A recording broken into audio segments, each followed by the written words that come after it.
What is the purpose of Kanye West and Nick Fuentes? What is the purpose of Nick Fuentes' relation to Kanye West?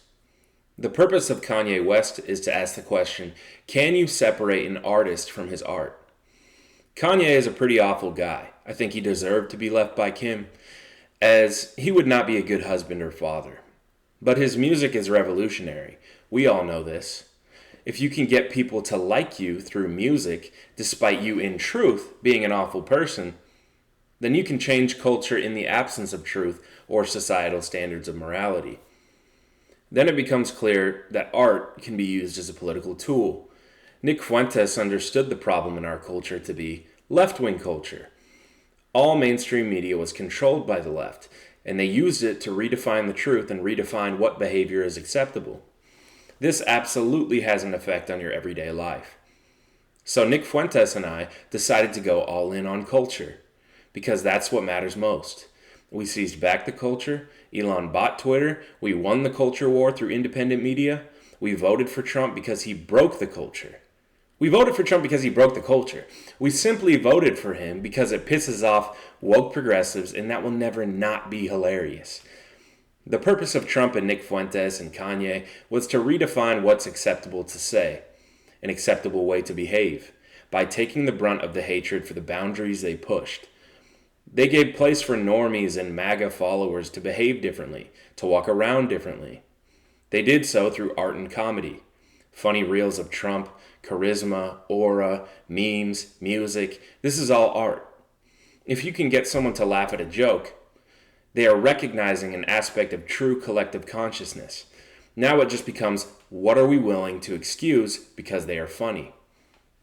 It turns out we the people are willing to excuse a lot.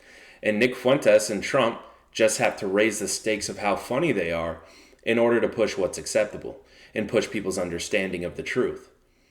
Nick Fuentes is big on following paper trails, building narratives off of financial connections, but I build narratives off of the thematic, psychological, and philosophical connections between people. Why is Nick Fuentes, a smart guy with a clear political worldview and strategy, a fanboy for Kanye West and Hitler? What do they all have in common? They all loved art and culture. Starting a talk show with a compilation of edits, an internet persona, building your own platform, making aesthetically pleasing AI backgrounds for intros and anime monologues of your beef with Tucker Carlson and Candace Owens, this is all in the creative realm. This is art. It can build a cult following that's too big to rig. I'll put it this way. If we never won back the culture, we would never win an election again. It becomes about this existential question. The reason all these bad guys who we can never understand and thus never prevent are obsessed with art and culture is because it's timeless. Political power shifts gears every 4 years. Decisions and government programs get reversed when the opposing party takes charge, and this political system grinds you down to normalcy and robs you of a sense of purpose. This couldn't be what our founding fathers intended for us, so we searched for iconoclasts to at least make the story meaningful. We're quite literally doing it for the plot. And if you're a Democrat or Republican on the sidelines in the era before Trump, you will be forgotten. But icons and iconoclasts who deliver on big risks, on the biggest stages, where jokes are risque, where the whole legal and socio-cultural system is targeting you, breathing down your back, this work is timeless. No matter how stupid it may be, they're eating the dogs will forever be remembered as an insane moment in campaign history. Quiet piggy, mostly peaceful protests. This terminology stays with us in the culture, and the culture is timeless. One of TikTok's main draws in terms of the culture it creates is nostalgia for cultural events that are timeless. The prequels in Star Wars, Anakin and Padme, how many edits have you seen? When FIFA and Call of Duty used to be good, and it goes all the way down to what you might consider goy slop. Remember when this college football player ran it back for a touchdown? Stupid shit. Nick Fuentes admitted he was an iconoclast. He strives to be an iconoclast, but I came to these discoveries before he even said it.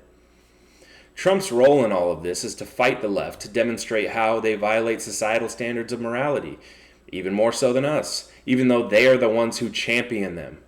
So why should we be expected to follow the societal norms? I fully believe the truth, and the record is on our side, as conservatives. But in the absence of truth, even in the absence of truth, remember what I said in the beginning. If you can get people to like you through art and culture, you can change culture in the absence of truth or societal standards of morality. I read a passage in a book I'm reading, which is a dialogue between a philosopher and a troubled young man dealing with the harsh realities of the world and adult life. In this dialogue, the philosopher believes that people can change and overcome trauma, and they can change relatively easily. He also doesn't believe trauma is real, so there's that. The young man believes that people are predetermined to certain outcomes in life due to past trauma. He's more black-pilled on people overcoming societal hardships and trauma due to conditions of trauma. But I mainly wanted to share with you the concept of etiology versus teleology, which I learned in this book, and how we can apply this to Nick Fuentes to gain understanding. So let me open it up. It's a good book, The Courage to be Disliked. And he says, no. The philosopher says, no. This is the difference between etiology, the study of causation, and teleology, the study of the purpose of a given phenomenon. So, if we simply study Nick Fuentes or Kanye's etiology in the current moment, as liberals try to describe it, he's just a certain way because he never got laid. He's just salty because Kim left him in the meds. So neither of these guys will ever change. If we do that, we'll get nowhere. If we study their teleology, we can see what their purpose is. And their purposes are connected. That's why Ye is an inspiration to Nick. It's not that he can't be changed. It may have been that circumstances called for it. I could tell you the cause, but I'd much rather tell you the purpose of the phenomenon of Nick Fuentes and Kanye West, because otherwise the two of them are too scary of a reality for most people to face.